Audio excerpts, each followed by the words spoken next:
Hello guys, आज मी चालले आहे बँड्राला शॉपिंगला. तुम्हाला माहिती आहे बँड्रा शॉपिंगसाठी किती फेमस आहे, एस्पेशली मुलींच्या शॉपिंगसाठी.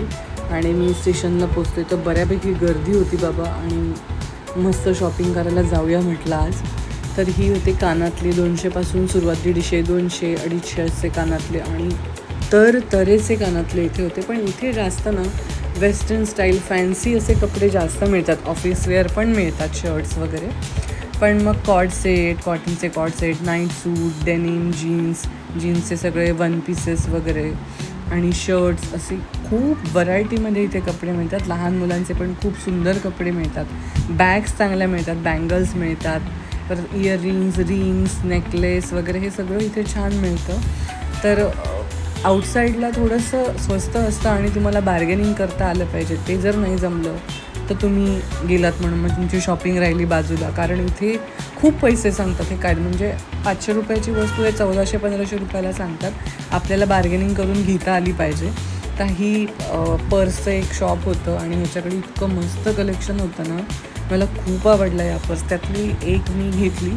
हे होते नेकलेस आणि इयररिंग्स वगैरे. हे किती तरे याच्यात, पण जास्त वेस्टर्न आहे त्याच्यामध्ये. म्हणजे वेस्टर्न ड्रेस तुम्ही घातला त्याच्यावर सगळं जाणारं ज्वेलरी होती. आणि रिंग्स पण होते, ह्या पॅन्ट्स होत्या, वन पीसेस होते. थोडंसं आतमध्ये असं तुम्ही हिल रोडला वगैरे, हे मी हिल रोडला गेले. हिल रोडला आतमध्ये अशी खूप गल्ली अशी शॉप्स आहेत. तिथे थोडंसं महाग असतं दुकानामध्ये. बाहेर थोडंसं स्वस्त आपल्याला मिळतं आणि दुकानात जास्त बार्गेनिंग तुम्ही नाही करू शकत जसं आउटसाईडला करू शकता. ह्या पॅन्ट्स होत्या 200 रुपयाला. मी बऱ्याचशा वस्तू घेतल्या पण सगळ्याचं शूट नाही केलं मी. ह्या जीन्स होत्या 600, 800, 1000 अशा रेंजमध्ये यांच्याकडे जीन्स होत्या. आणि क्वालिटी खूप चांगली असते, म्हणजे अगदीच बत्तर क्वालिटी नसते, ते चांगली क्वालिटी असते. हा बघा माऊ कसा मस्त झोपला आहे तिथे, आळस काढतो आहे. शॉपिंग झाली आणि मस्त बँड्रा स्टेशनला पोचले. भूक तर लागली होती पण काहीच नाही खाल्लं. त्यामुळे स्टेशनला मी सुकी भेळ घेतली आणि अप्रतिम सुकी भेळ मिळते. कधी कुठल्याही स्टेशनला मिळाली तर नक्की खाऊन बघा. मस्त कांदा, टॉमॅटो, झालमुरी, शेव, असं काय काय मसाले मिरची काय घालतो तो, ते सगळं घालून छान भेळ बनवतो आणि पोट भरतं याने आणि मस्त असते भेळ.